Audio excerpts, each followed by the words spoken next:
everyone. It is Matt. Hope you've had a great weekend.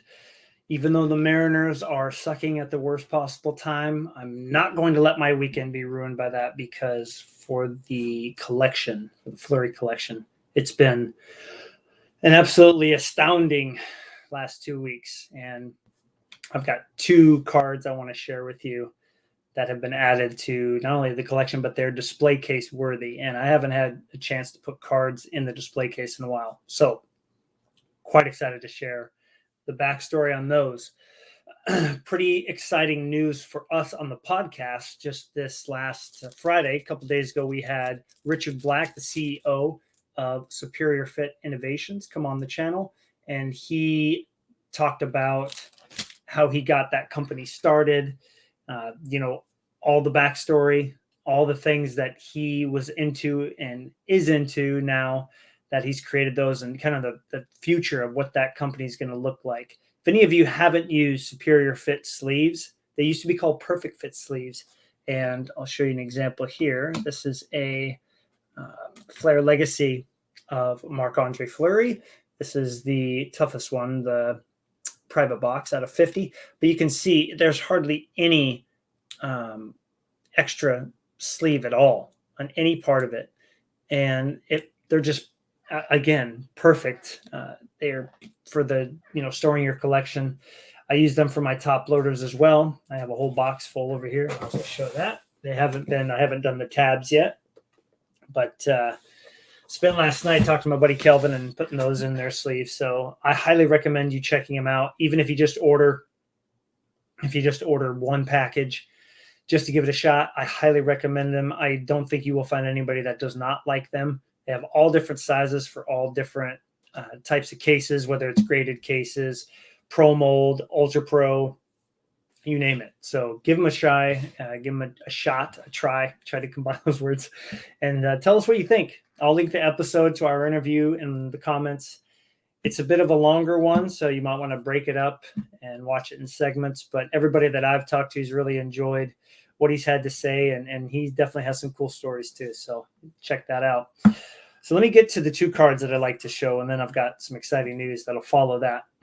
As I mentioned in my last video, hope you're enjoying the overlay, by the way.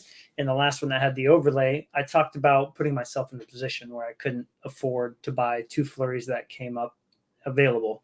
Both are out of 25, and that can be a little bit deceiving because they're both highly collected sets, and I knew that I had to take advantage of the opportunity to get them. So one of them sold. I was able to track one down from a seller that I knew had one from a Facebook listing, and he was nice enough to, let me pay the same that the person on eBay paid for theirs. And it's the inked insignias out of the cup. And it's just a gorgeous design. I don't know if it'll come back for the next cup, to be honest, because they've never really done something like this before. But the way that they have the player on there, the nice big area for the autograph, perfectly centered team logo. It's a really nice display piece too. So one that I'm really happy to have been able to acquire. But this one was number 2 on my want list. And I had a chance to buy this, I want to say in maybe January. And I put in a really high bid, over 350, I think. And as the auction was ticking down, 3, 2, 1, I put in my bid with like 3 seconds to go, and I was the high bidder, and I could see people bidding it up. But I was like, I'm totally going to be safe here. And when it ended, I was the high bidder. And as it reloaded and when it loaded back up, I lost. It's the only time that's ever happened. I really don't know how a bid got in there with less than a second to go or whatever.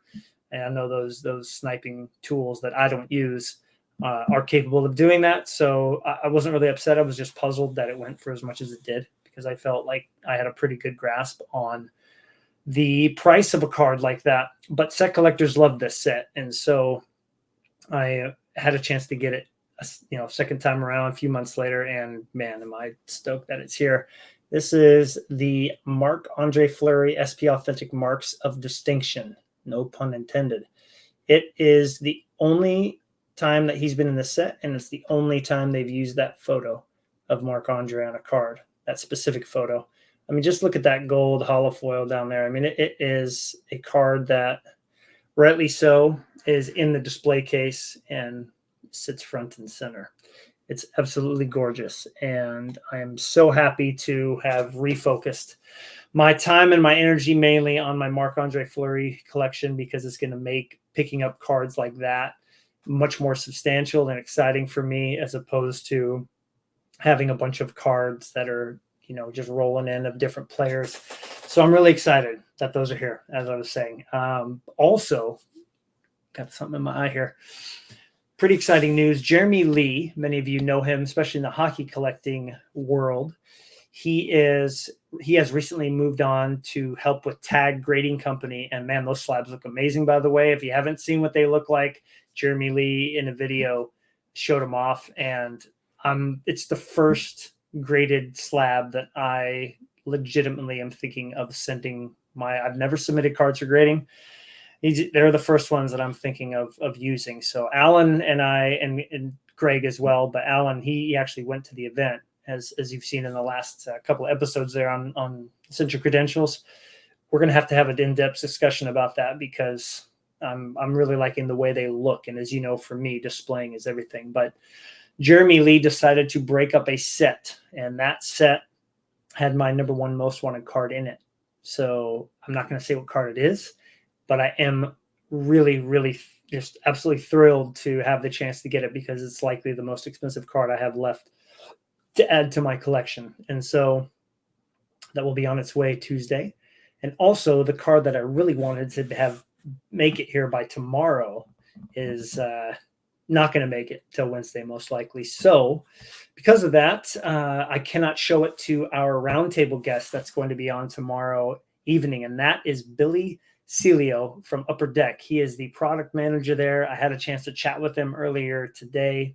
Super, super nice guy. He's been on Jeremy Lee's show. He's been on Center Ice Cardcast a few times as they've been opening product, just to talk about the different things they're doing. And he's got a lot of really fun answers and information to share with people. And he basically said no questions are off limits.